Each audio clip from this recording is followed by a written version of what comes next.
How was your lunch? Very good. Bien. Alors, je suis ravie que vous soyez là. Je m'appelle Leo Rothschild et je suis directeur exécutif et je m'occupe de CBSR.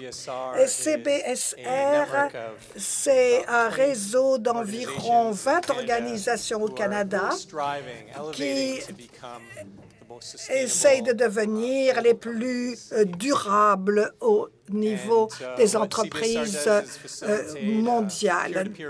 Nous voulons faciliter l'enseignement, la recherche, les meilleures pratiques, etc., et la recherche en ce domaine. Donc, vous allez entendre parler de nous. Alors, quelques mots à propos de vous avant de commencer. Vous avez un panel extraordinaire d'orateurs. Je vais vous les présenter très bientôt.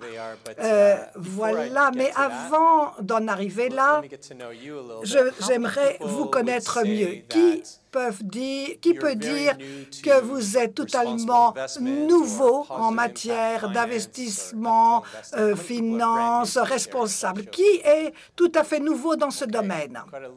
Bien, c'est pas mal, pas mal. Peut-être 75%. Combien de personnes pourraient dire que vous avez une certaine expérience dans ce domaine?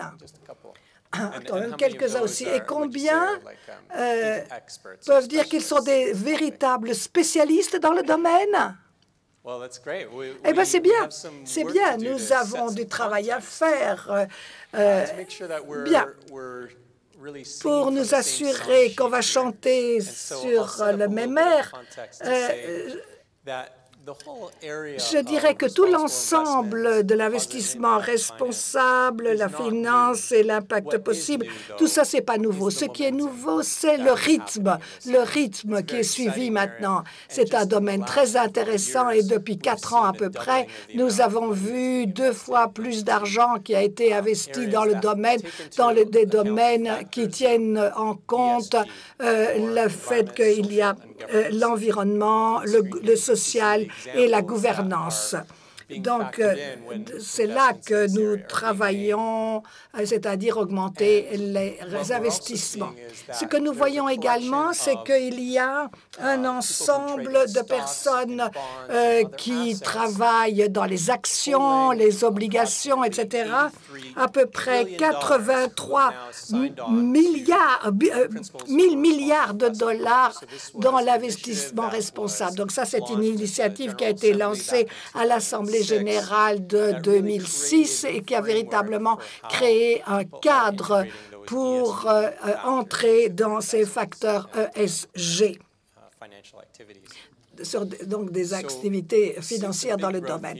Alors, étant donné que nous avons vu toute une croissance de milliers de milliards de dollars, et puis nous avons vu quelque chose d'important. Le plus grand investisseur institutionnel, BlackRock, ça représente à peu près 3 billions de dollars. Donc, le PDG de la société s'est adressé à d'autres PDG et il a écrit une lettre qui disait « Si vous et votre entreprise, vous ne pouvez pas articuler clairement quelles sont vos valeurs, quel est votre but en plus de faire de l'argent et créer des emplois, vous n'allez pas arriver à vos 3 billions de dollars et dans quelques années, vous n'existerez plus. » Donc vraiment, c'est quelque chose d'important pour intégrer l'ESG dans le cœur même des entreprises qui essayent de trouver des investisseurs. Alors, pour être sûr qu'on parle la même langue, ici, il y a différents types d'investissements responsables. Un qui est plus traditionnel, je dirais, lorsque vous entendez parler d'investisseurs socialement responsables, en général, on parle de gens qui utilisent des choses négatives, comme par exemple les actions, les obligations qui travaillent dans le domaine du jeu, du tabac ou des armes. En général, on dit quand vous achetez des produits financiers comme par exemple un fonds de placement, là, vous pouvez être sûr que vous n'allez pas garder toujours ces actions dans votre portefeuille. C'est pas quelque chose de permanent. Alors, il y a une sorte de tri positif. Par exemple, lorsque vous voyez l'indice de durabilité de Dow Jones, c'est pour le monde entier ceux qui sont reconnus comme les meilleurs dans leur secteur et qui sont reconnus également pour avoir créé davantage de valeur avec en plus un succès financier. L'autre chose qui est importante dans le sorte de tri qu'il y a, c'est par exemple un ensemble d'entreprises dans les techniques propres. Les investisseurs institutionnels peuvent également investir dans des entreprises qui sont des leaders en ce qui concerne le climat et les études sur le climat ou bien les buts de développement durable, des sociétés qui ont les outils qui aident les investisseurs à savoir quels sont les domaines dans lesquels ils peuvent se lancer. Et puis, il y a l'investissement à impact. Et ça, c'est un exemple dans ce panel. C'est vraiment l'utilisation d'un dollar pour résoudre un problème comme, par exemple, réduction du gaz, des émissions de gaz, ou bien améliorer l'accès aux soins de santé, c'est-à-dire des instruments qui seraient classifiés comme des investissements à impact. Et il y a toute une catégorie de différents types d'investissements de ce genre. L'autre chose qui est importante également, c'est que l'intégration ESG concerne des organisations, par exemple, ma membre est membre de CBSR, et des investissements éthiques sont faits. Ils achètent des actions dans les entreprises parce que ce qu'ils veulent faire, c'est s'engager dans ces entreprises pour mieux intégrer l'ESG dans leur société. Cet engagement ne fonctionne pas. Et si ça ne fonctionne pas, à ce moment-là, ils peuvent aller dans les assemblées générales et les investisseurs et les salariés peuvent voter pour faire en sorte que la société mette en œuvre ces politiques et ces facteurs ESG dans leur activité professionnelle. Donc, depuis quelques années, on peut dire que c'est un sujet important. Il y a Exxon, Amazon qui ont véritablement eu une intégration de l'ESG, et cela par les salaires et par les actionnaires qui faisaient pression. Alors, pourquoi? Qu'est-ce qui mène tout cela? Eh bien, tout d'abord, il y a la crise de 2008 où les gens se sont rendus compte qu'ils ne voyaient pas suffisamment les choses à long terme lorsqu'ils examinaient les marchés. Et de ce point de vue, il est important de tenir en compte davantage de facteurs que simplement gagner de l'argent. Il y a The Big Short, qui est un film, le casse du siècle. En français, je ne sais pas si vous l'avez vu, je vous le recommande. C'est ce qui s'est passé pendant cette crise. Et l'autre chose qui est très importante, c'est le changement climatique. C'est un groupe de travail pour les résultats financiers et le climat. McConney, le prince Charles et d'autres disent que chaque entreprise dans le monde doit faire connaître ce qu'ils font dans le domaine de leurs devoirs envers le climat. Et dans le monde entier, il y a des mouvements pour étendre cela. Et l'autre chose qui est importante, ce sont les millennials, les valeurs des salariés, des investisseurs, des consommateurs changent. Et les sociétés commencent à se rendre compte qu'ils doivent suivre Et puis, il y a la question du rentable. Lorsque vous voyez des entreprises qui sont très fructueuses en matière de ESG et qui sont bien placées dans l'indice du Dow Jones, vous voyez que chaque fois que vous voyez une courbe vers le bas, les actions qui ont des bons succès, ce sont souvent des actions qui sont liées à ce qui se fait dans le domaine de l'environnement. Et en fait, lorsque les temps sont durs et lorsque vous voulez vous assurer que vos investissements vont au bon endroit, il faut penser davantage leader. Ils sont plus stables, ils tiennent plus longtemps dans le temps, dans la chaîne d'approvisionnement notamment. Les analystes financiers savent exactement ce qu'il faut faire dans ce cas-là, dans les différents cas de crise. Donc, j'espère que cela va créer un certain contexte pour ce qu'on va entendre après, parce que maintenant que vous avez une idée de ce monde, je dois dire qu'on a une étude très intéressante grâce aux études qui ont été menées. Peut-être que vous savez que le secteur financier est véritablement un leader dans ce domaine et je pense qu'il y a des exemples très intéressants à écouter. Alors, je voudrais d'abord vous présenter notre premier orateur, à savoir Raoul Gufflet, qui est vice-directeur de la Banque commerciale de l'île Maurice. Il s'occupe de services bancaires aux particuliers. Il est également directeur de filiales à Madagascar, au Sénégal, au Mozambique. Il est dans la banque depuis 2004. Et avant cela, il était chez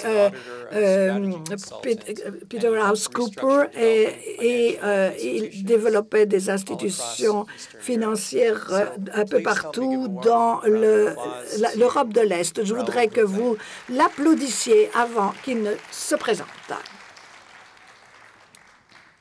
Thank you very much, Leah. À l'île Maurice, on parle mal le français et mal l'anglais. Et on m'a demandé de parler en anglais, so I'll skip to English. There is supposed to be a first slide going on. Première. Takes a bit of time.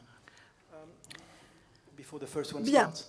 Avant qu'on ait la première dia, j'ai une question pour vous tous. Combien d'entre vous ont un compte en banque? Combien d'entre vous ont un compte en banque? Très bien.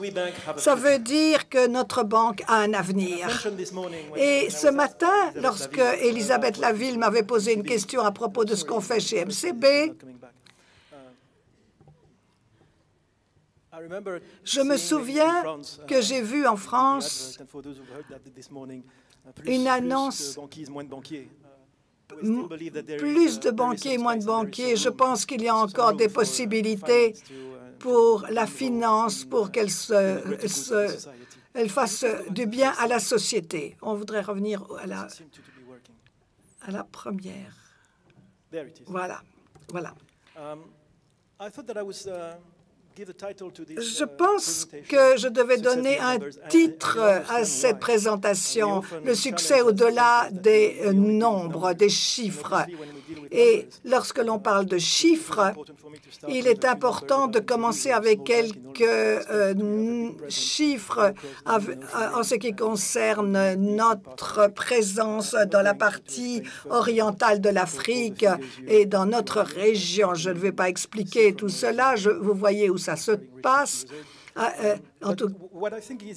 Mais je pense que ce qui est important à dire, c'est que nous sommes la plus grande banque de l'île Maurice, qui représente 1,2 million d'habitants. Nous avons célébré notre 181e anniversaire en septembre. Et donc, vous vous rendez compte qu'il est important que sur une population de 1,2 million d'habitants, MCB représente à peu près 1 million de comptes en banque. Donc, nous sommes très impliqués dans la banque pour toute la vie. En général, les enfants qui naissent reçoivent un carnet d'épargne. Ils sont accompagnés toute leur vie pendant leurs études et lorsqu'ils se marient, on finance le premier prêt pour leur maison, ensuite pour leur voiture, et on les suit comme ça jusqu'à la fin. Pourquoi est-ce que je dis ça? Eh bien, c'est simplement parce que nous pensons qu'en tant que banque, nous contribuons à 70 ou 80% du PIB de Maurice et nous sommes donc responsables. Nous devons être des meilleurs Mauriciens. Ça veut dire responsabilité. Les temps changent.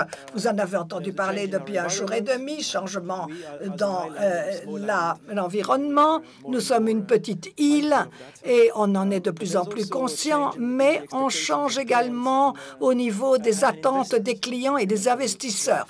Vous avez parlé de beaucoup de fonds d'investissement.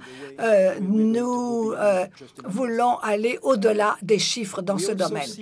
Et nous voyons également de plus en plus que les nouvelles générations veulent un changement. Et dans les entreprises, nous voyons toutes sortes de comportements. Depuis 50 ans, à mesure que Maurice a avancé après l'indépendance, nous avons voulu éradiquer la pauvreté à Maurice. Nous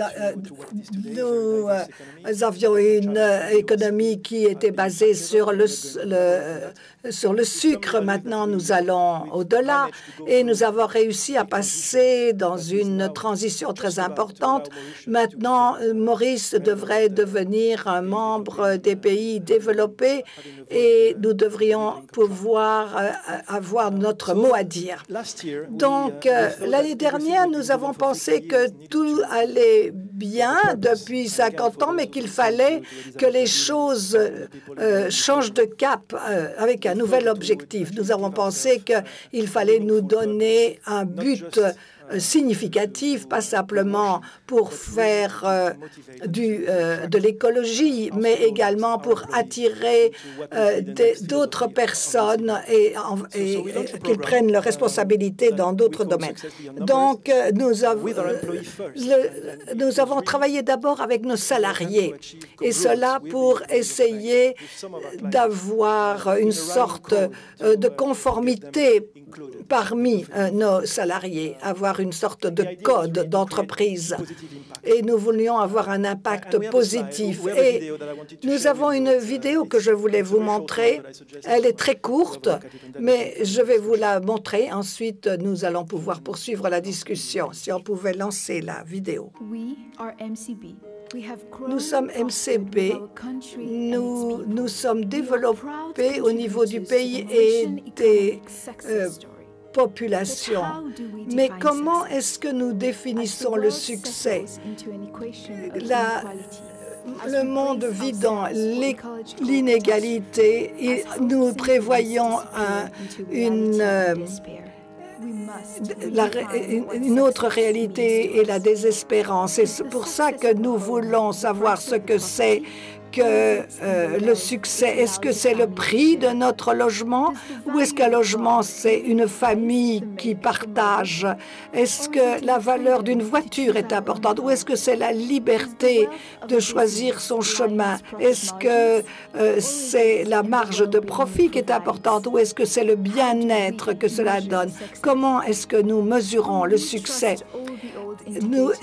Si nous suivons les anciens indicateurs indicateurs. Nous devons revoir les règles de la prospérité pour une population qui demande l'espoir, l'harmonie, et redéfinir la manière dont nous mesurons le succès. Le succès, c'est accès à l'éducation et à la santé. Le succès, c'est la protection de notre environnement pour les générations à venir. Le succès, c'est la responsabilité des entreprises petites, moyennes et grandes. Le succès, c'est l'égalité. Tout le monde a les mêmes priorités. Le succès, c'est la prospérité tous ensemble. Nous sommes MCB. Nous croyons au succès. Le succès pour le pays, pour tous les gens, pour demain. Le succès au-delà des chiffres.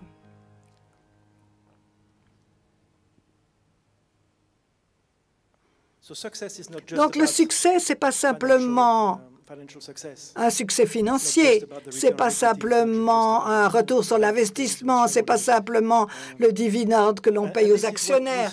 Et c'est à ça qu'on a pensé. On s'est dit qu'on devait faire passer un message à toute la communauté de l'île Maurice pour essayer d'élargir l'audience dans le pays, se demander quels sont les objectifs que nous avions.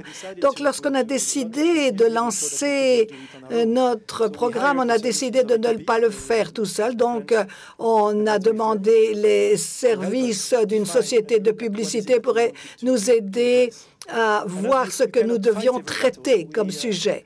Alors, on a défini une sorte de bataille. On a décidé qu'on aurait 3 grands points. Nous avons 3 piliers stratégiques à examiner ou sur lesquels on doit se concentrer pour arriver à une île Maurice prospère.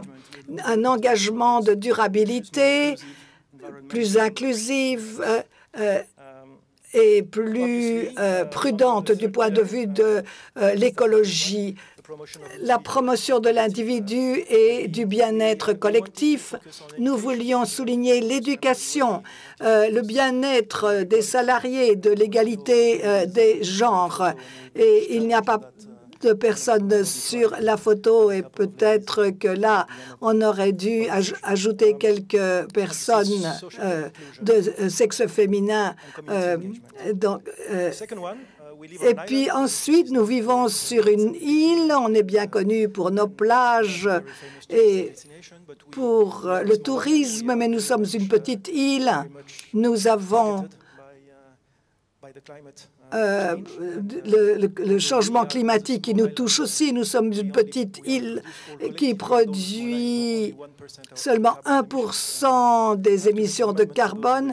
Et pour ceux qui étaient là ce matin, lorsque je suis venue de Maurice à Paris,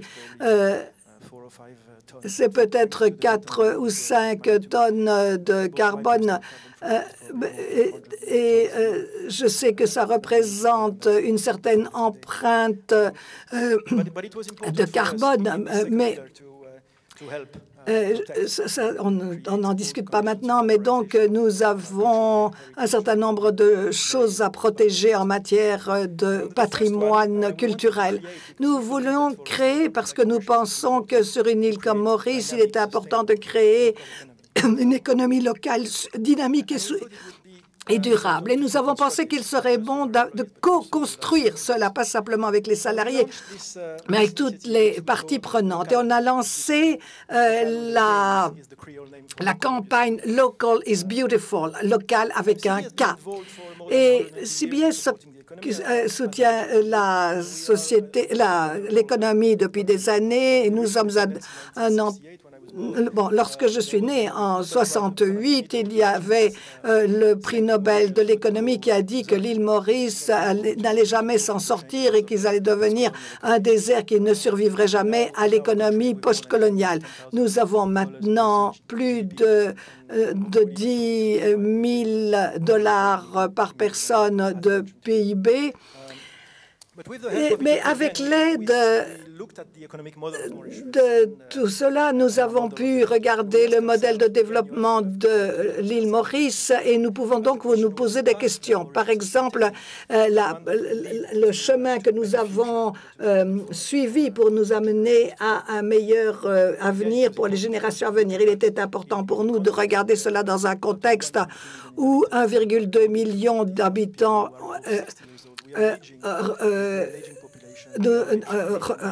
un grand nombre de personnes âgées. Ça représente à peu près 60% de notre population. Donc, c'est une population vieillissante. Donc, comment est-ce que nous pouvons demander aux entreprises de prévoir l'avenir et de créer les conditions pour que les jeunes soient d'accord pour créer la prospérité de l'île Maurice?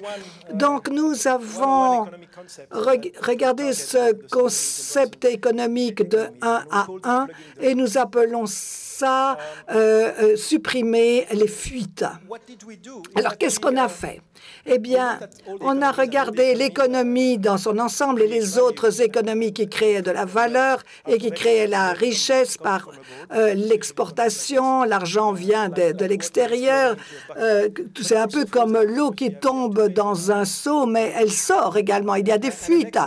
Et pour réduire les fuites, il faut pouvoir trouver des pansements pour empêcher que cette eau ne s'écoule. Et donc, il y a l'exportation de services, les revenus du capital. Et comment est-ce qu'on utilise tout cela? Eh bien, nous avons eu l'impression qu'il y avait un certain nombre de trous à supprimer. Et surtout, et c'est ce qui est le plus important, nous avons regardé comment cela se fait qu'on ne peut pas avoir une certaine vitesse dans l'économie locale. Et puis, on a pris le billard. On a pris le billard et on a essayé de convaincre le gouvernement et les employés en disant que dans un billard électrique comme ça, plus de fois la balle tombe sur les obstacles, plus vous avez de points. Et plus vous avez de points, plus vous avez de balles. Ça a l'air bizarre, mais en fait, on s'est dit qu'on peut utiliser cela en disant que la balle, c'est l'argent qui entre dans l'économie. Et plus l'investissement entre dans l'économie, et plus on a des agents économiques qui profitent de cela. Et le but, c'est d'avoir autant de gens que possible qui profitent de l'argent qui vient de ces balles qui descendent. Bon, on a voulu aller plus loin. Alors, on s'est dit comment est-ce qu'on peut y arriver? Ben, c'est là qu'on a proposé 3 modes de développement dont on a déjà parlé hier. D'abord, une île maker. Nous voulons utiliser nos propres ressources, qu'elles soient minérales, qu'elles soient techniques, qu'elles soient personnelles, pour produire localement les biens que nous consommons. J'ai entendu ce matin que l'intention de la région du Nord de créer le même concept vient également d'Utopie, mais c'est un concept extraordinaire. Vous ne pouvez pas compter seulement sur les exportations, vous ne pouvez pas prétendre que vous allez être totalement autonome, mais et on ne veut certainement pas tomber dans le piège de ce que nous voyons dans certains pays européens avec le populisme. Ça n'a rien à voir avec ça, mais on essaie de créer les conditions pour être une économie qui compte sur ses propres ressources. Et puis, nous avons voulu faire en sorte que la population sache qu'on peut devenir une île circulaire. Ce que j'entends, c'est qu'elle recycle, elle réutilise et elle ferme la boucle des ressources que nous utilisons. Et étant donné que nous sommes une petite économie qui va dans le sens du numérique, nous avons pensé que nous pourrions devenir une île intelligente et créer l'expertise plutôt que faire des produits ou produire des produits. Et donc, nous pensons qu'il faut encourager la population à aller dans ce sens-là. Ce rapport a été très bien reçu. Il est en français sur notre site Internet et je vous suggère de regarder cela. C'est vraiment quelque chose d'approfondi en matière de recherche. Et puis, nous avons dit, oui, c'est très bien de faire des rapports, d'organiser des séminaires, mais nous allons être jugés sur les actions et notre capacité à faire en sorte que nos actions soient faites dans le contrat. Et en fait, pour devenir un petit acteur dans une île circulante, nous devions avoir une offre pour les PME. Donc, nous avons donc repensé tout ça. Donc, je pense que dans le monde entier et en Europe, on a du mal à évaluer les besoins des PME. Donc, on a lancé Local is Beautiful Scheme donc pour les PME et pour donner donc un élan. Il n'y a rien de nouveau, hein, donc beaucoup de banques ont une offre PME, mais ce qu'on a dit, c'est pas uniquement créer les conditions pour des moratoires et des intérêts et taux d'intérêt, mais d'avoir que nos équipes consacrent du temps aux PME pour faire leurs points, leurs demandes de prêt, s'occuper de leurs demandes de prêt. Donc ça a commencé il y a quelques mois, mais en tout cas, ça a eu beaucoup de succès pour l'instant. Je pense qu'on en verra le résultat. Il y a d'autres projets que nous avons lancés, sur lesquels nous avons travaillé. Nous lançons une nouvelle carte de débit sur matériaux recyclables.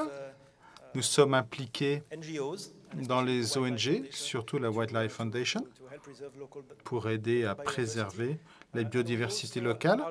Et nous avons commencé à avoir des nouvelles cartes de crédit faites en maïs pour nous assurer que nous préservons la biodiversité. Nous sommes l'un des membres fondateurs de la banque responsable. Et en fait, nous avons lancé un congé social où on peut prendre un jour de congé pour être bénévole chez les partenaires qu'on a identifiés sur l'île Maurice. Donc, nous pensons vraiment que du niveau qu'on peut atteindre dans une organisation comme la nôtre. Rapidement, je crois que je suis hors délai. Nous sommes également en train de concevoir une stratégie parce que nous sommes conscients que nous devons réduire nos émissions et on doit absolument, nous voulons créer un fonds pour nos clients. Et personnellement, pas uniquement parce que ma fille de 17 ans est vraiment une fan de l'égalité entre les genres, mais on a vraiment lancé un programme dans la banque pour pouvoir s'occuper les femmes pour promouvoir les femmes où on s'engage à avoir 45% de femmes en 2025 dans le comité de direction. Je crois que c'est important. Donc voilà quel est le succès au-delà des chiffres, ce qu'on essaie de faire. Et merci de votre attention et désolé d'avoir débordé un petit peu. Merci beaucoup. J'aimerais maintenant vous présenter le prochain intervenant, qui est Edward Matsiko Nsingoma, qui est le partenaire, l'associé dirigeant sur un fonds d'investissement donc, dans les entreprises agricoles. Également, il va vous parler donc Pearl Capital Partners est une entreprise B Corp avec donc beaucoup d'expérience dans le secteur agricole. Et là, on en parlait d'ailleurs hier soir. Et en fait, il a commencé dans le secteur agricole quand il avait 12 ans. Donc, vous pouvez lui demander de vous raconter ses histoires. Il est également conférencier et professeur d'une entreprise de Kampala, et j'aimerais vous fassiez un accueil à notre ami Edward Matsiko Nsingoma.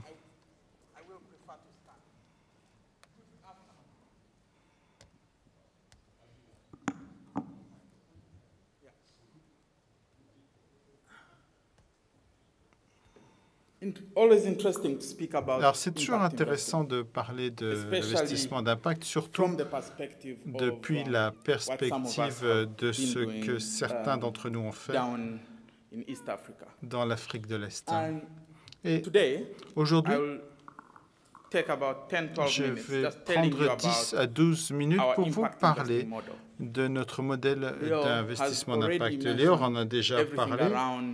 Il a parlé de tout ce qui tournait autour du rôle de l'investissement d'impact et comment est-ce qu'on utilise les dollars pour pouvoir créer des retours financiers, mais être responsable pour avoir un impact social et répondre aux demandes des acteurs avec qui on travaille.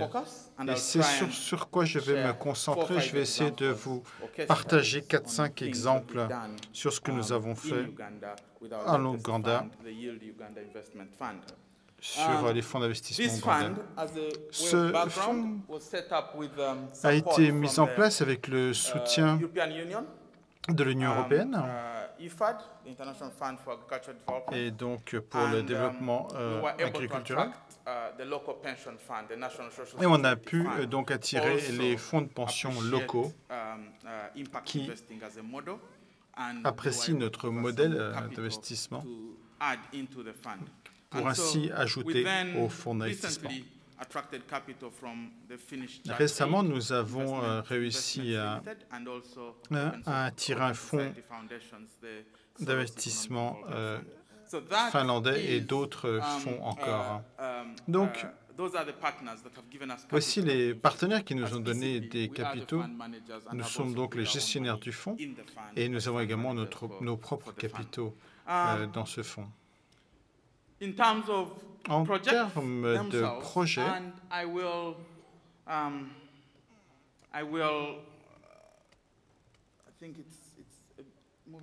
je pense que c'est un petit peu lent, mais en tout cas, je vais me concentrer sur les différents modèles qu'on utilise. Ce qu'on a fait en Ouganda, c'est avec ce fonds d'investissement, c'est d'avoir des capitaux disponibles pour des PME du secteur agricole.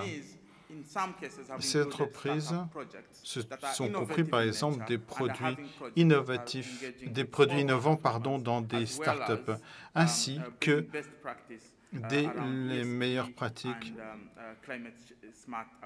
sur des modes d'agriculture qui sont plus environnementaux.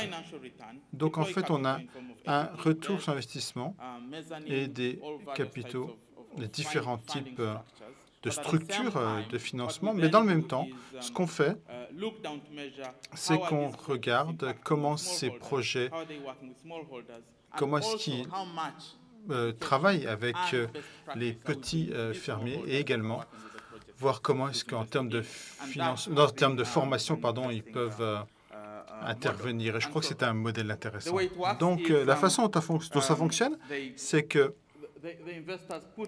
les investisseurs mettent tous les capitaux dans le fonds et ensuite nous organisons différents projets que nous déployons sur un cycle de vie de 10 ans. Et nos investisseurs, et vous remarquez qu'ils sont pratiquement tous des investisseurs d'impact, qui veulent absolument avoir des objectifs en termes d'impact sociaux et de pratiques éthiques et l'impact sur le changement climatique pendant et après les projets. Je vais commencer avec la première étude de cas. C'est une étude de cas qui parle d'une entreprise qui s'appelle Raintree Fund en Ouganda. Raintree Farms produit le moringa, qui est un super aliment, sous forme d'huile ou de poudre, donc exporté d'Ouganda vers les États-Unis. Et dans le même temps, c'est produit via un réseau de petits fermiers et un système dans lequel les petits fermiers sont payés comme s'ils étaient salariés de leur propre ferme. Mais de nouveau, comme c'est un organisme certifié, il n'y a aucun produit chimique qui est utilisé à la fois pour la pousse, dans le traitement la production, la récolte. Aucun produit chimique n'est utilisé, ni dans le séchage, ni dans la fabrication de la poudre qui est exportée. Et ça veut dire que, du point de vue de l'impact social, les petits fermiers, ce programme est très efficace. En fait, ils sont comme salariés de leur propre jardin. Et c'est là où il y a le plus de jeunes et de femmes qui travaillent sur leur propre terrain les week-ends quand ils ne sont pas en cours. Donc c'est un modèle qui a eu beaucoup de succès. Donc le but, c'est d'avoir un retour financier, mais également avec d'autres projets dans le même domaine, de pouvoir montrer que c'est possible d'avoir une certification bio au niveau des petits fermiers. Ça devient très intéressant pour le changement climatique et tout ce qui a trait à tout ça. Le deuxième projet, de nouveau également intéressant, très récemment, c'était il y a 2 semaines. L'Union européenne a de nouveau lancé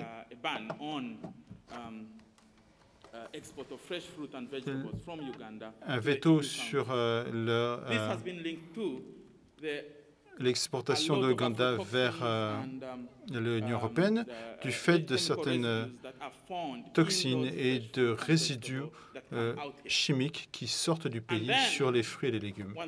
Et quand ils sont venus, ils font ça une fois que ce qui était déjà envoyé en Europe. Alors ce qu'on a fait, c'est que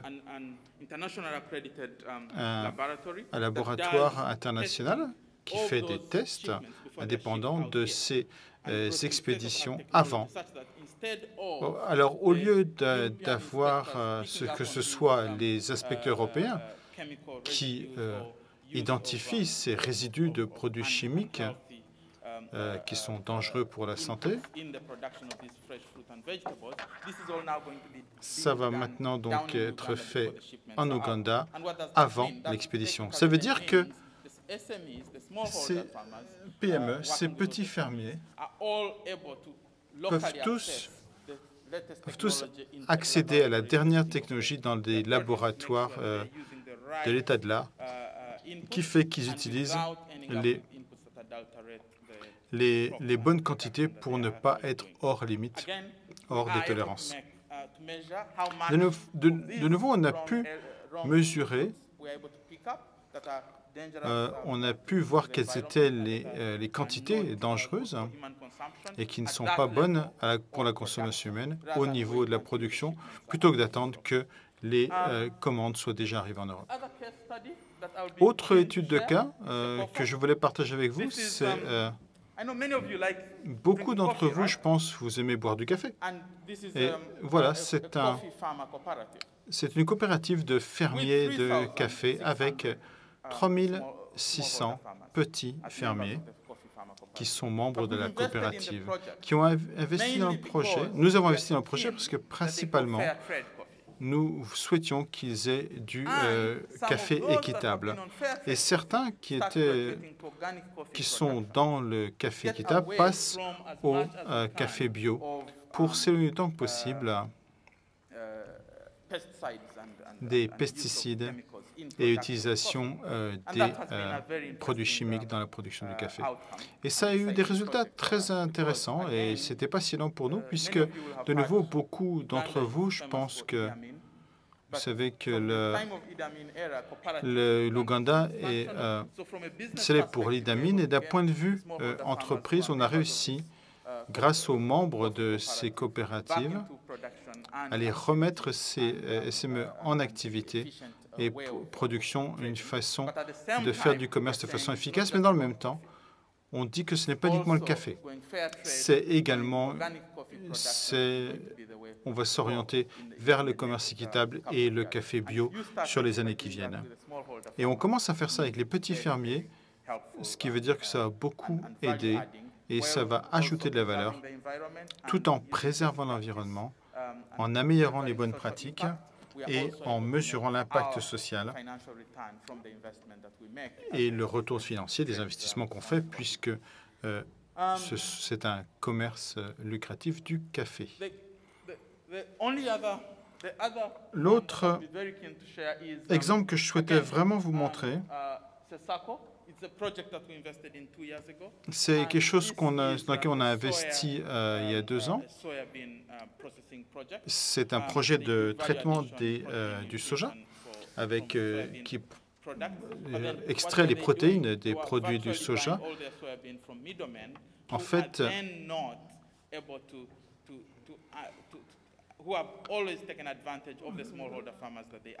donc il y a des entreprises qui ont toujours en tant qu'intermédiaire, profiter des petits fermiers. Donc, ce qu'on a fait, c'est qu'on est arrivé là, et ça fait 30 ans que ça existe, et après notre investissement, ils ont pu ensuite apprécier qu'est-ce que ESG veut dire, qu'est-ce que ça veut dire l'impact social.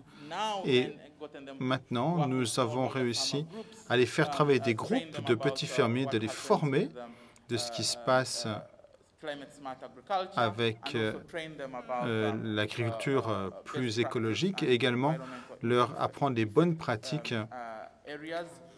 dans différents domaines et éduquer, former ces petits fermiers. Et ces photos montrent que ce sont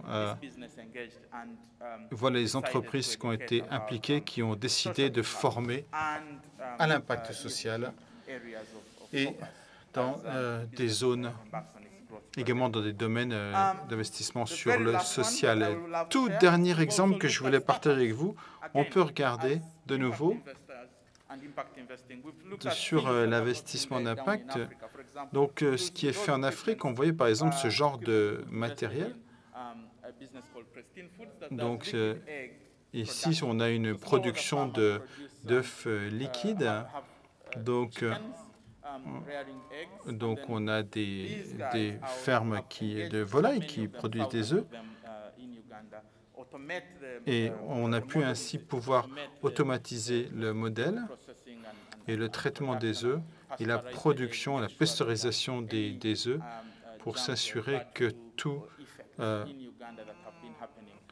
pour éviter toutes les épidémies et les microbes qui ont donc été un problème en Ouganda, et donc permettre également un contrôle qualité pour les petits fermiers. Et je pense que grâce à tout ça, on a réussi à avoir des retours financiers dans les projets qu'on a investis, mais également les problèmes sociaux qu'on a résolus, les problématiques de CAPEX. Donc, pour pouvoir relier les PME pour travailler sur des briquettes plutôt que du bois. Et on a réussi, grâce à ça, de s'assurer que quand on investit, on a à la fois un retour financier, mais dans le même temps, nous regardons l'impact social des petits fermiers ainsi que les bonnes pratiques dans ces domaines à chaque niveau de la production. Merci beaucoup.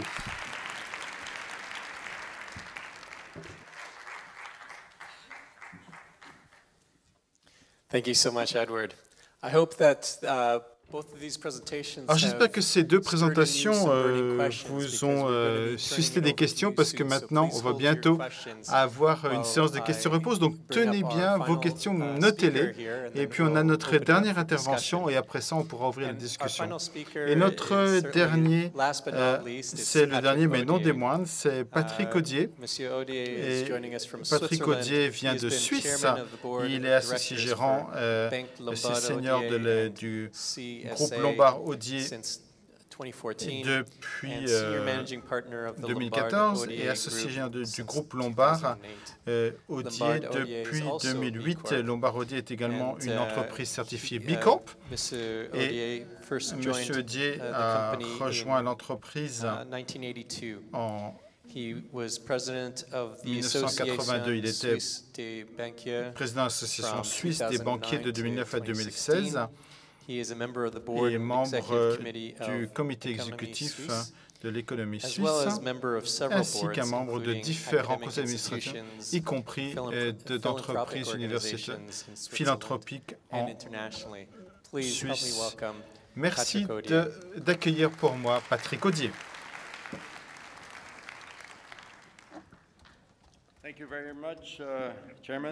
Merci beaucoup, Monsieur le Président. En fait, je viens juste de terminer il y a 3 minutes. Je vais peut-être raccourcir mes remarques introductives, comme ça, passer directement au débat. Et plutôt que d'aller plutôt dans toutes les techniques pour investir de manière durable, je voudrais parler de mes convictions. Lombard Odier approche la finance responsable qui nous fait de nous peut-être des pionniers dans ce domaine, mais j'espère également un leader qui va créer un enthousiasme dans le secteur bancaire en général. Ces convictions j'en ai au moins 4. La première est facile. Nous ne pouvons pas aller plus loin. Nous sommes aux limites du modèle économique qui n'est tout simplement pas durable. Quand vous imaginez, venant d'un banquier, vous imaginez ce que ça veut dire.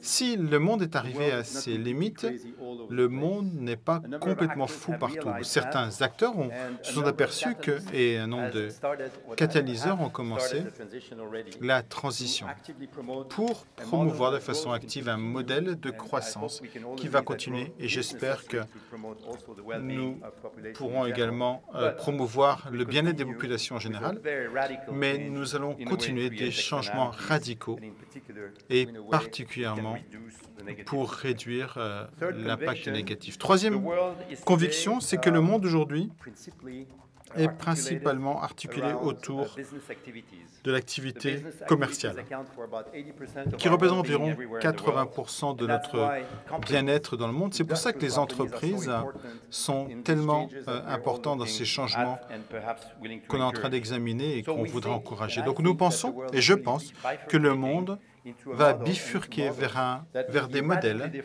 qui vont être totalement différents de ce qu'on a vu ces derniers temps. Et je pense que c'est le rôle des distributeurs d'actifs. Donc, nous gérons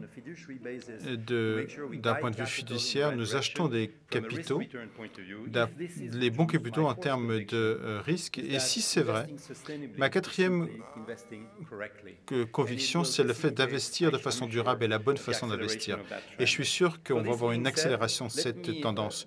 Alors, après avoir dit ça, je voudrais juste vous dire, alors que nous travaillons dans le cadre de ces convictions, nous pensons également qu'on devrait nous-mêmes être exemplaires sur la façon de se comporter. C'est comme ça que nous avons décidé il y a quelque temps de devenir une entreprise certifiée B Corp.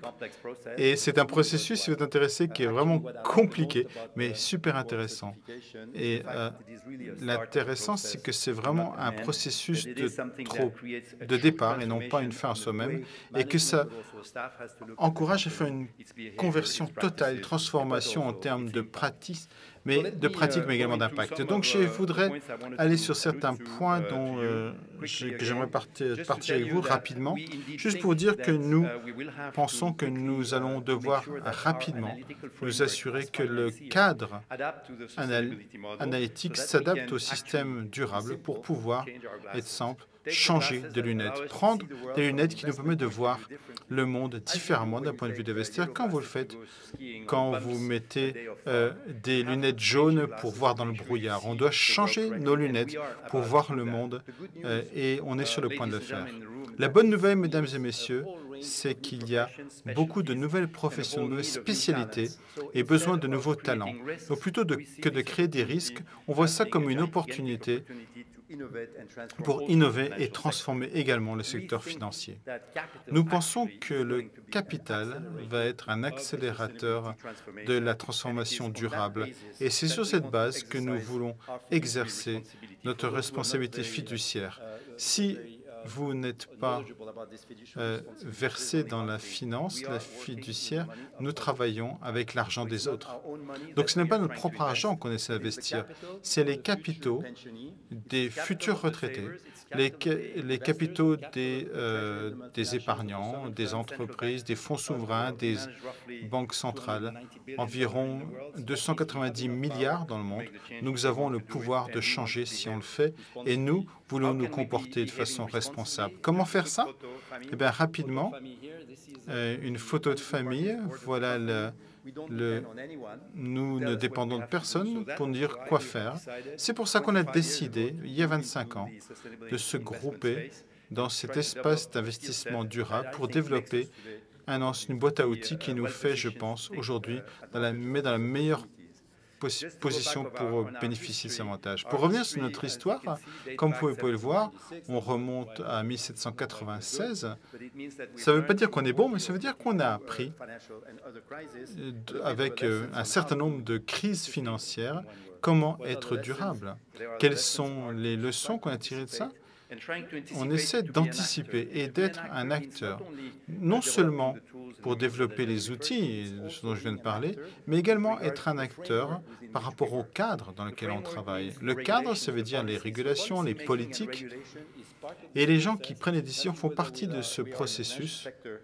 Même si on est dans le secteur financier ou pas, il faut être aussi actif que possible dans ce monde pour non seulement anticiper, mais également changer la façon dont on alloue les capitaux demain. Pourquoi est-ce qu'on regarde ça? Et on regarde ça parce que je pense simplement que plus de capitaux vont dire que ça permettra aux entreprises de mieux se développer, de développer dans une direction qui est plus durable. Et ça va être très difficile pour les entreprises de le faire si elles ne le font pas de façon durable. Donc le capital va être moins cher pour les entreprises durables, ou en tout cas, ça va être plus cher pour les autres qui n'ont pas cette façon de faire. Et c'est pour ça qu'en tant que banque, en tant que gestionnaire de richesse, voilà pourquoi on veut faire ça. Donc, en termes d'activité, je pense que tous les cerveaux qu'on pourra rassembler dans les investisseurs, il faut les former, en toute humilité, former nos investisseurs. Et on n'est pas encore, on ne réalise pas forcément qu'on peut avoir durabilité et retour sur investissement. On peut même avoir durabilité et plus de retour sur investissement. Donc, il faut former de façon différente pour avoir cette taxonomie commune, ces langages communs, des pratiques communes. Et c'est pour ça, par exemple, que la semaine dernière, à Genève, avons organisé la première conférence avec les Nations Unies où toutes les organisations internationales, plus de 40 organisations sont basées à Genève, c'est facile, avec des ONG également. La plupart des banques et les grosses industries sont là. La première conférence où tout le monde était rassemblé pour s'assurer qu'ils sont d'accord sur un plan d'action. On commencera par définir de ce dont on parle. Notre président de séance nous parlait des différents vocabulaires, différentes choses. On veut simplement vous dire que, et je veux vous dire que, ce dont on parle ici, c'est de comprendre les changements que la société devra faire pour s'assurer qu'on choisit les sociétés qui adaptent leur modèle économique et bien sûr leurs pratiques pour faire ça de façon sérieuse. En tant que gestionnaire de fortune, on pense qu'on peut découpler la croissance et l'impact négatif. On peut disjoindre ça. Donc, on a les gens qui essaient de modifier leur façon de poursuivre leurs objectifs dans une industrie ou dans un secteur. Et également, comprendre comment ces entreprises essaient de retirer les bénéfices de nouvelles opportunités. Pensez par exemple à l'industrie automobile et la mobilité en général. Comme on le sait, il y a plus de 90% du temps de l'existence d'une voiture, elle n'est pas utilisée. Mais on l'a conduit pendant 10% de son temps. Ce n'est pas un modèle durable. Qu'est-ce que va faire l'industrie automobile pour s'assurer qu'on optimise l'utilisation des atouts, des actifs, pardon. Et évidemment, il y a d'autres exemples. Je vous donnerai juste un exemple. Si on fait ça, il faut comprendre également qu'on va ça va prendre du temps. Donc, la durabilité, ce n'est pas simplement allumer et éteindre. C'est plutôt un long processus. C'est un film, ce n'est pas une photo. Il faut être dans le film et essayer d'accélérer à chaque fois qu'on le peut. Donc, peut-être, à ce sujet, peut-être pour parler d'autres aspects, peut-être, voyons, pas uniquement un seul aspect, l'environnement, mais regarder le reste des aspects. Ce qui est important pour nous, c'est d'essayer de définir quels sont les grands phénomènes qui vont mener tout cela. Ce qu'on a remarqué, c'est que les buts de développement durable offrent beaucoup. Aujourd'hui, nos investisseurs, nos analystes essaient véritablement de comprendre comment connecter les décisions en matière d'investissement à l'un des buts de développement durable pour quantifier d'une manière ou d'une autre les décisions dans le cadre de ce modèle de 17 buts.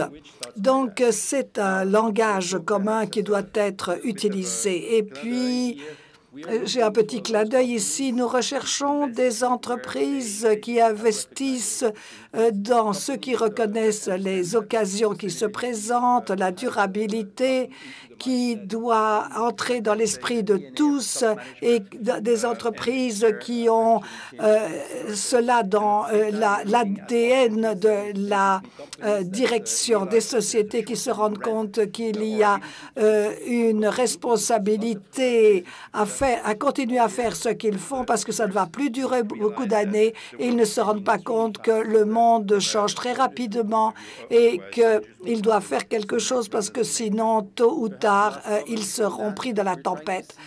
Nous voulons voir également la transition dans les entreprises dans le cadre de ce dont nous avons parlé. Si vous regardez la première dimension, voir comment les sociétés doivent examiner ces problèmes et deuxièmement, que font les sociétés pour traiter de ces questions-là et troisièmement, comment ils assurent la transition en ayant des connexions les uns avec les autres. Vous avez des entreprises qui pourraient représenter un risque essentiel comme par exemple, vous y voyez les champions en haut.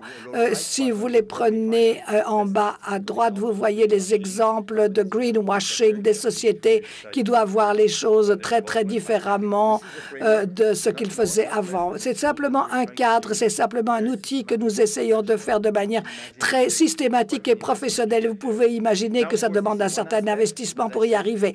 Un de ces aspects, trouver la transition, trouver la solution, eh bien, les investisseurs vont dire, ma société a toujours investi de manière traditionnelle, j'aimerais bien savoir comment je dois investir maintenant. On peut les aider à avoir une idée du portefeuille que nous avons et le contenu de notre portefeuille doit permettre d'avoir une discussion. Nous pensons que les investisseurs, les épargnants doivent être conscients pour obliger les industries, les secteurs à avancer. Et voici ce que je voulais vous dire. Il faut identifier les champions, quelles sont les entreprises qui apportent des solutions par rapport à ceux qui ne le font pas, et cela pour l'inégalité, le climat, etc. Pour ces problèmes-là. L'un des aspects également, c'est la manière dont on peut utiliser la finance pour cela. Par exemple, l'investissement à impact dans certains sens, notamment où il manque encore des questions de qualité et on donne des liquidités à ces investissements. Là, par exemple, dans la construction, imaginez qu'une bourse propose des mécanismes d'échange des instruments liquides pour traiter de ces questions-là. Nous avons le Comité international de la Croix-Rouge. Nous avons eu les premiers fonds qui nous ont été confiés en 1963. Nous leur avons montré comment collecter les épargnes, mais également comment le secteur privé peut également apporter quelque chose et apporter son know-how en la matière. C'est un des exemples. Je voulais simplement vous dire quelle est ma conviction. Un, vous êtes déjà sur le mauvais chemin en ce qui concerne la durabilité dans le secteur financier. On est assez clairvoyant pour reconnaître cela. Nous sommes dans un monde où il doit y avoir véritablement une différence parce que nous savons qu'il y a un certain nombre de choses qui doivent être faites par rapport au passé et ça ne peut être que négatif si on ne reconnaît pas ce changement. Mais pour ceux qui reconnaissent le changement, ce sera très favorable et surtout pour ceux qui investissent de cette manière dans l'avenir. Et je pense que c'est de l'égoïsme positif, mais c'est cela qui doit être appliqué.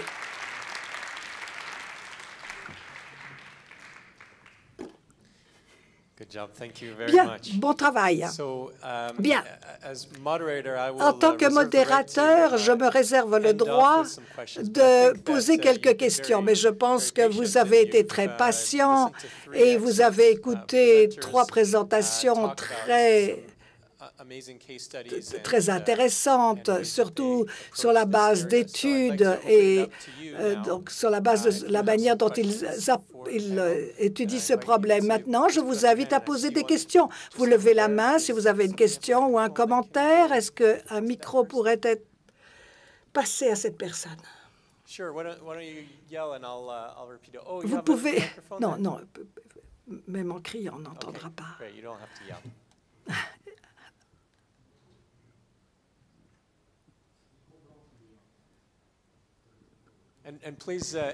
Et veuillez vous présenter avant de poser la question. Ma question est pour Edouard. Vous avez parlé des différentes sources d'investissement pour amener le capital dans vos fonds.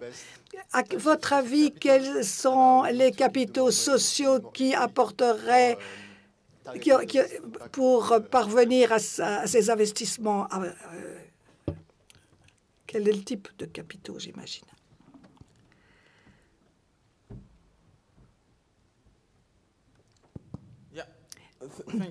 Eh bien, merci. Tout d'abord, pour l'instant, il y a des capitaux qui nous viennent de différentes fondations et d'autres investisseurs à impact, je dirais. Si vous allez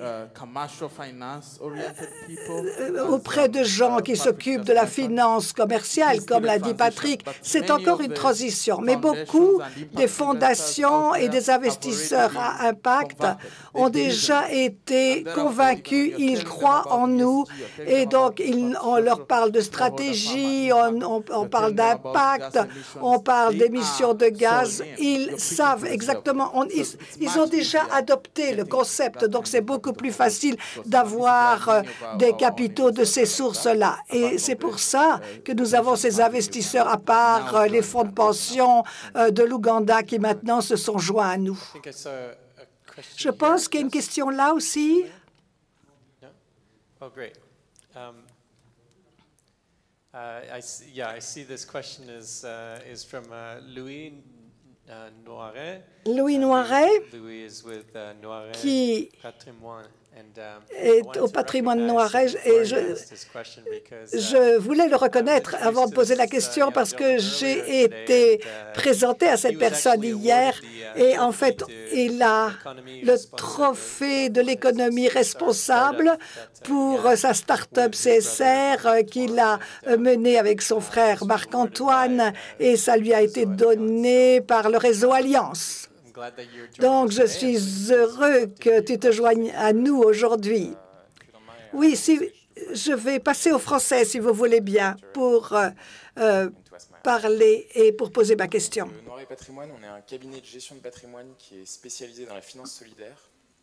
Et donc, on conseille nos clients qui sont des particuliers, mais aussi des entreprises, des family office, des associations, des fondations ou des congrégations religieuses dans la gestion de leur patrimoine, en cherchant à cumuler le rendement financier avec un impact social positif. Donc nous, on distingue 3 types de finances. Il y a la finance traditionnelle qui va chercher à cumuler, à maximiser le profit. Il y a la finance dite socialement responsable qui va investir sur des entreprises cotées en bourse, mais avec des critères éthiques. Et il y a la finance solidaire, sur laquelle on est spécialisé, qui, elle, va investir sur des structures non cotées en bourse, mais qui ont pour but de maximiser l'impact social et qui ont un impact social fort. Et donc aujourd'hui, on investit l'épargne et le patrimoine de nos clients, on propose à nos clients d'investir sur des structures d'insertion, sur des entreprises adaptées, sur des associations d'intérêt général ou d'utilité publique, sur des projets de développement durable, d'agroforesterie ou d'agriculture biologique, en cherchant justement à maximiser l'impact social de leur placement. Donc ma question, elle ira à M. Goufflet de la MCB. Donc tout d'abord bravo, puisque vous avez démontré qu'une banque responsable était possible et qu'elle existait, et ça c'est pas une mince affaire. On voit bien dans votre présentation que vous avez une très, très forte démarche et un très fort engagement territorial et pour la population de Maurice. Moi, je distinguerais deux types d'impact. L'impact local que vous avez et l'impact territorial qui est très fort en soutien à la population. Vous parliez, j'étais à la conférence ce matin, vous parliez d'un quart des emplois de l'île qui étaient liés à la banque, et donc c'est assez incroyable, de l'impact que peut avoir les épargnants et l'épargne des épargnants de la banque. Et donc je voulais savoir si vous travaillez sur les sujets, est-ce que vous travaillez sur les sujets d'impact du patrimoine et de l'épargne de vos clients, et si oui, comment vous cherchiez à maximiser cet impact-là que peut avoir le patrimoine et donc les investissements de vos clients. Merci beaucoup. Merci pour votre question et bravo et bon courage pour votre projet professionnel, parce que je crois que c'est ce dont nombre de pays ont besoin, et j'aurais bien aimé qu'il y ait des startups qui viennent s'installer à Maurice et qui viennent remettre en question peut-être le modèle de banque commerciale, de banque d'épargne que la MCB a connu depuis 181 ans et que nous essayons nous-mêmes de remettre en question. Je pense que votre question elle est extrêmement pertinente. C'est difficile pour moi d'y répondre pour la simple et bonne raison que malheureusement à l'île Maurice, la plus grande difficulté que nous avons, c'est d'essayer de transformer une mentalité d'épargnant en une mentalité d'investisseur. On a 1 million de comptes d'épargne, comme je l'ai dit, sur 1 200 000 habitants. Et je crois que la capacité de nos épargnants à essayer de rechercher, que ce soit du rendement sur des portefeuilles d'actions qui ne soient pas responsables du tout, ou sur des portefeuilles d'investissement qui soient responsables ou solidaires, n'est pas encore rentré dans les mœurs. Et ce que nous voulons faire par le biais de cette mission ou de cette ambition ou cette conviction, comme disait M. Audier, d'essayer de faire de Maurice une île durable, c'est aussi d'éveiller les consciences et d'éveiller la compétence financière de notre population. Alors on commence à le faire avec les PME parce que c'est facile, mais l'idée c'est également de voir dans notre capacité à utiliser ce qui existe ailleurs qu'à Maurice, sur les plateformes d'asset management. Et j'ai eu une discussion avec les collègues de M. Audier, et je pense qu'il y a des intérêts pour nous d'apprendre de ce qui se fait depuis même plus longtemps que nous, hein, puisque nous on a 181 ans et je ne parle même pas de la date de naissance de la Banque Lombard-Odier. C'est d'essayer de se dire, on vit dans une économie où on ne peut pas faire les choses tout seul. On l'a fait nous au niveau de l'île Maurice pendant longtemps, mais il y a des choses qu'on ne sait pas faire ou qu'on ne peut pas faire. Et comment est-ce qu'on peut essayer de capitaliser sur les compétences qui existent ailleurs pour essayer de créer du momentum.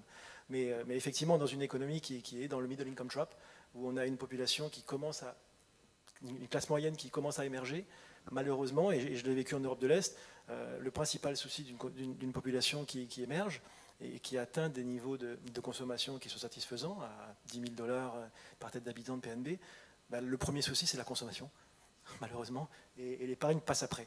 Donc ce qu'on essaye de faire, c'est d'essayer de dire, écoutez, c'est la règle du tiers de tiers, c'est essayer de comprendre qu'il faut aussi investir pour l'avenir de vos enfants, et si vous voulez investir pour l'avenir de vos enfants, investissez dans des fonds qui permettent de préserver l'écosystème dans lequel vous vivez.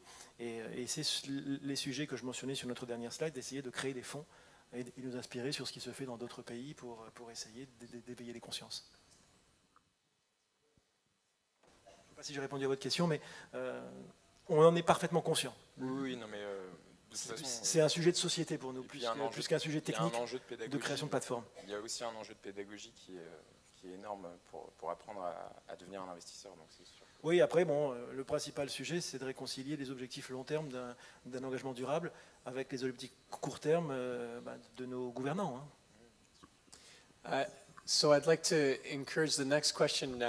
Je voudrais passer l'autre question à Monsieur Audier. Est-ce qu'il y a une autre question pour Patrick? Bonjour, Michel Courcil, Afronews. Juste une question, je me permets de parler en français. Ça concerne nos trois intervenants, et merci d'ailleurs de votre présence et de cette belle présentation.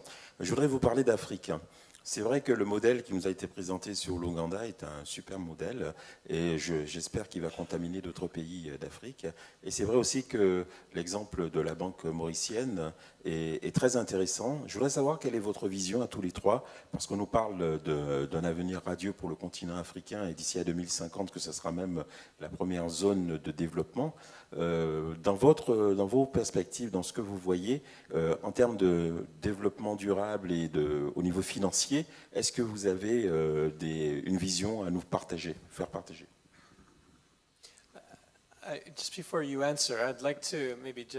Avant que vous répondiez, je voudrais aller de pair dans cette question à propos de l'Afrique. Peut-être que quelqu'un pourrait encore poser une question et comme ça on pourra répondre aux deux questions en même temps. Anne-Marie Esteves, j'ai une question en ce qui concerne les autruches. Comment est-ce que vous travaillez pour convaincre? Il y a beaucoup de critiques qui sont faites sur les graphiques, par exemple, qui montrent une corrélation entre les résultats de durabilité et les résultats financiers. Nous avons souvent entendu parler de la due diligence pour les sociétés financières. Mais comment est-ce que vous utilisez votre pouvoir financier pour véritablement apporter un changement? Parce qu'il y a beaucoup de finances en jeu là, donc qui n'ont pas besoin de normes NSG. Yes, please. Eh bien, je vais commencer par le point de départ. Merci pour cette question. Nous n'avons pas de leçons à donner. C'est seulement essayer de faire de notre mieux pour identifier les risques. Et d'un point de vue de la diversité en termes de durabilité financière, nous avons trois piliers et puis je vais vous dire dans une seconde ce que nous faisons. Ces trois piliers, c'est l'aspect de durabilité de l'entreprise, deuxièmement, les politiques financières de l'entreprise. Est-ce que ces politiques apportent une différence ou pas en termes d'impact?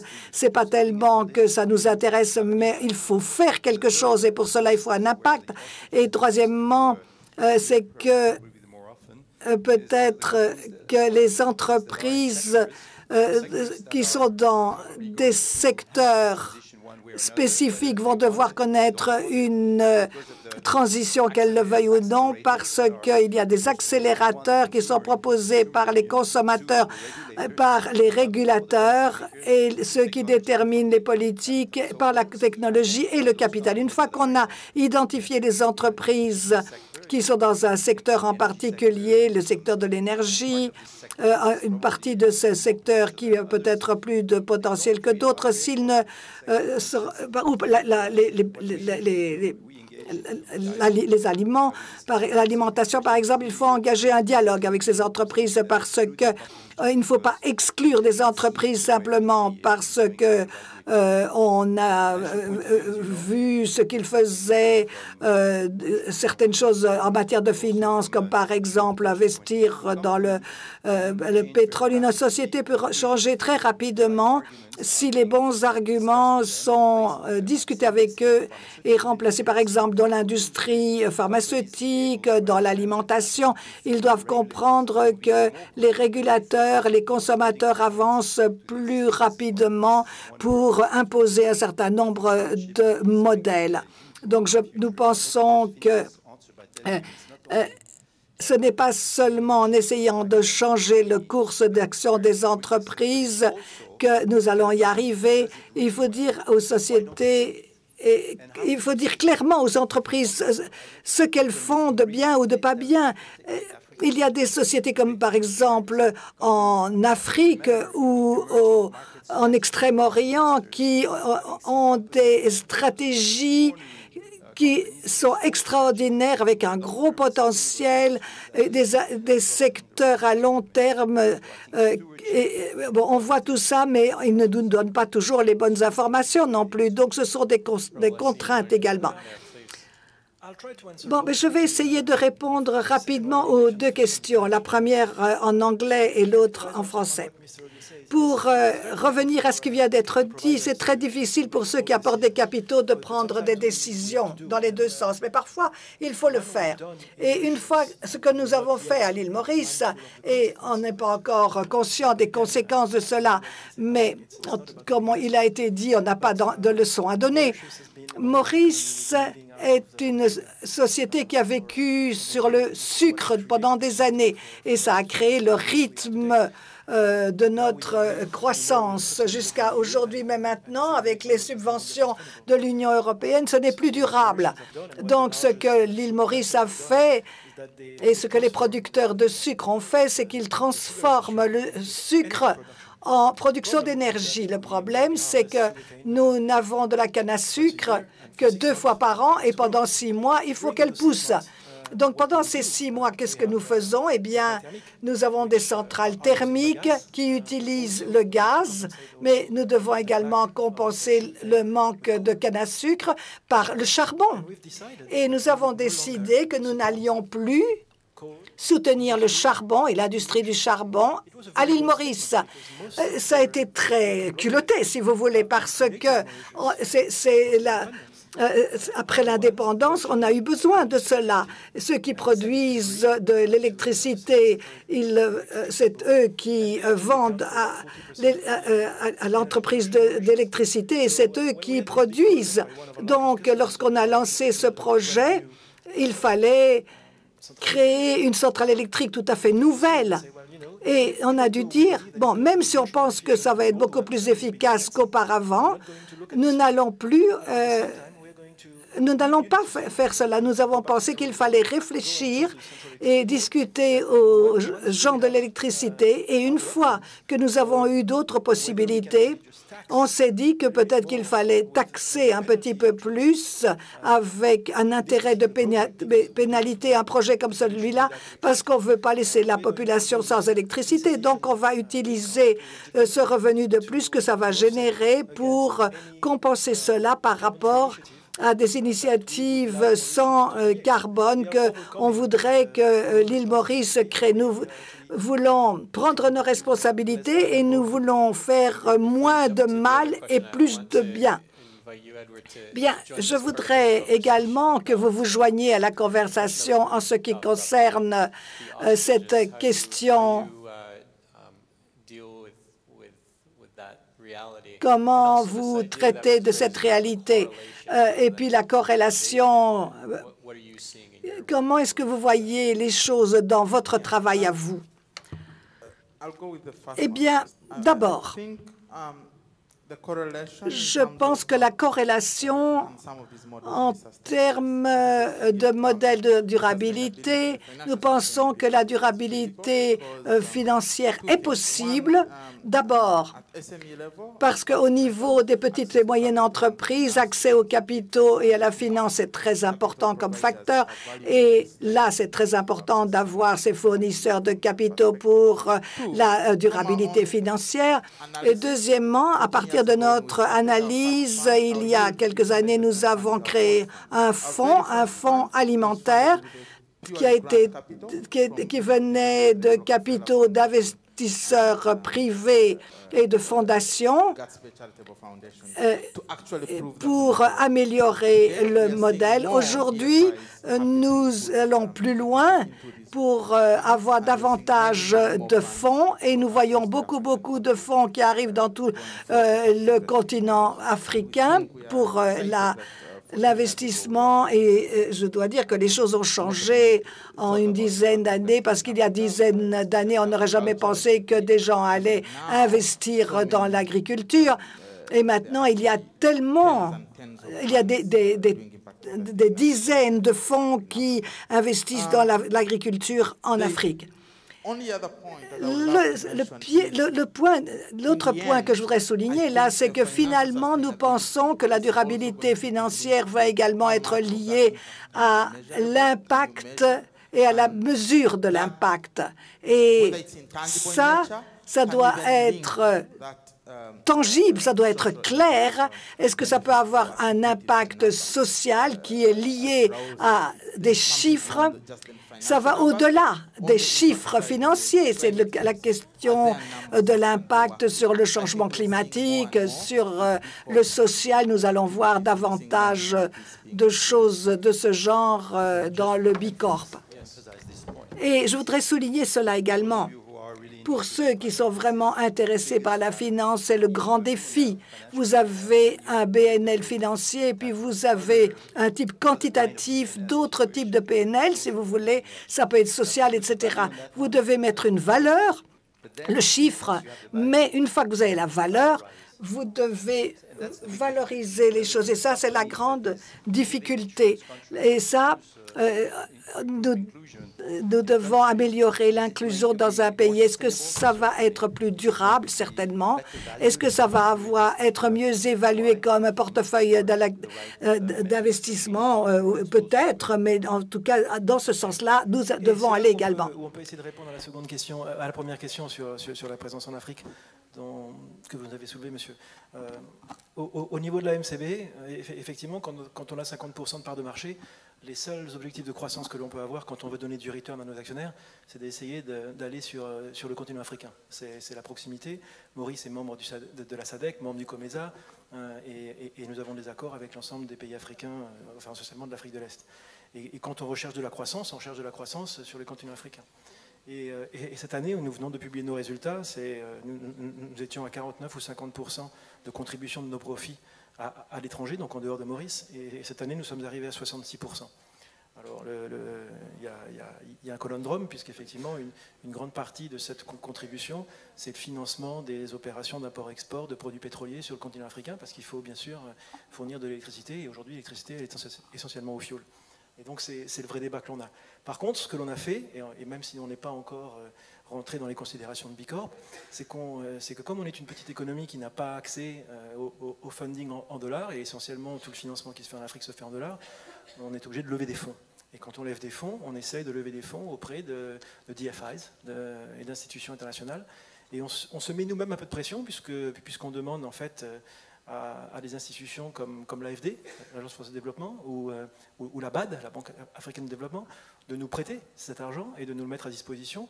Mais on leur demande également de nous mettre des covenants qui nous forcent à aller chercher les projets qui sont des projets inclusifs, qui sont des projets à développement durable. Et c'est ce qui fait que notre croissance externe, sur la partie de financement en dehors de Maurice, elle commence à être de plus en plus axée sur ces énergies renouvelables ou sur ces projets qui sont encore à impact. Et c'est la façon que l'on a trouvé, nous, au sein de notre organisation, de se dire comment est-ce qu'on peut nous-mêmes créer les conditions d'une finance durable et responsable avec toutes les contraintes que l'on peut avoir dans un petit pays qui n'a pas accès au funding dans les devises dans lesquelles nous avons besoin de les avoir pour rechercher les vecteurs de croissance. Thank you. We're just about out of time, so I'd like to just, ask the panel for one more question. Nous sommes pratiquement à la fin de notre session. J'ai juste des questions. Je vais vous demander d'être concis. Et le thème de cette conférence, c'est Ego Emporium. Et la force derrière ce thème, c'est que ça nous dit que chacun d'entre nous a le pouvoir en nous-mêmes d'avoir un impact possible. On a beaucoup appris dans cette conférence sur la raison d'être, le sens et tous les gens qui font des choses là-dessus. Et là, on parle du pouvoir qui existe dans le secteur financier pour un changement positif. J'aimerais que vous... La question est celle-ci. Est-ce que vous pouvez faire un commentaire sur le fait si quelqu'un dans le public aujourd'hui se demande comment est-ce que moi, je peux changer quelque chose en travaillant avec le marché financier en tant qu'investisseur, consommateur? Comment est-ce que chacune des personnes ici peut prendre le changement entre ses mains? Et l'autre question, si vous me le permettez, puisqu'en fait, on suit l'égoton, des engagements que chacun fait, faire au moins un engagement. Et comment est-ce que vous allez changer les choses et on pourra rajouter à l'égoton? Donc peut-être on peut commencer, Edward, avec toi. That's fine. One message is that le message, c'est que je pense le change est inévitable, nous y sommes, il faut changer la façon dont on fait les choses. Et je pense que de l'impact sur l'agriculture en Afrique de l'Est, on s'engage de faire ça comme il faut. Et ça fait 14 ans qu'on fait ça et on s'améliore tous les ans. Je pense qu'il y a un peu un retour financier à donner, mais l'impact, le retour sur l'impact social sont bien plus importants que tout retour financier dans le cadre du processus. Merci.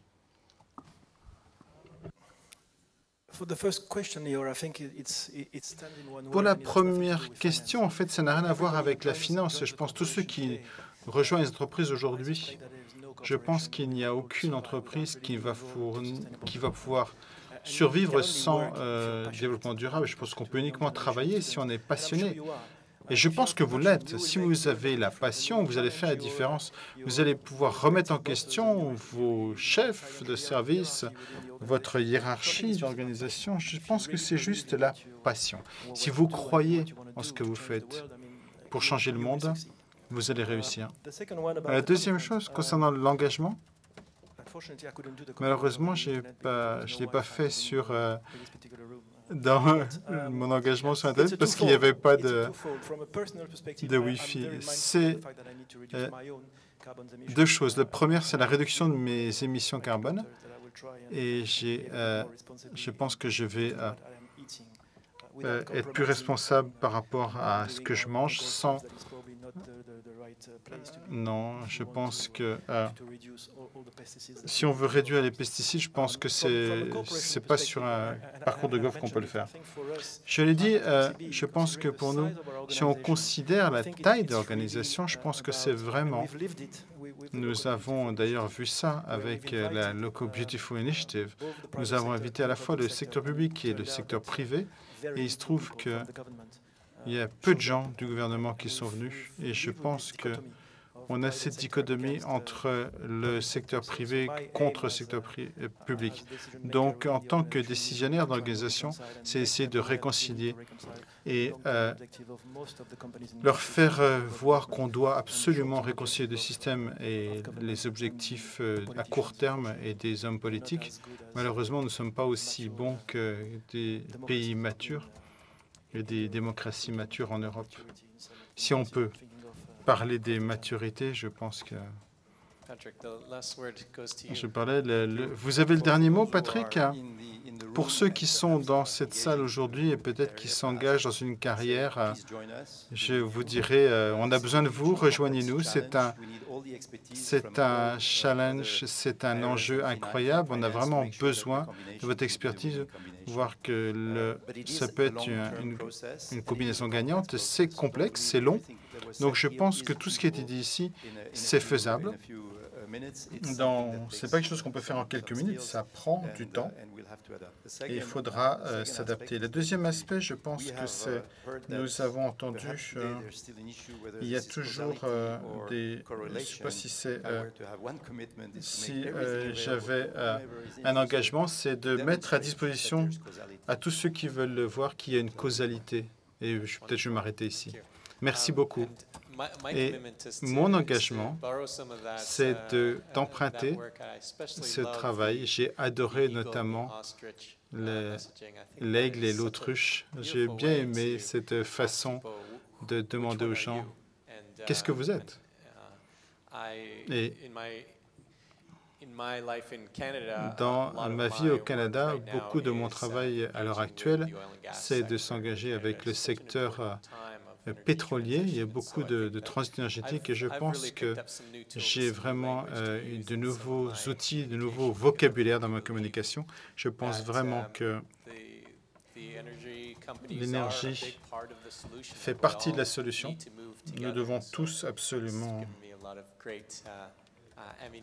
Ce sont des munitions et des motivations pour continuer. Voilà mon engagement. Merci beaucoup, vous tous.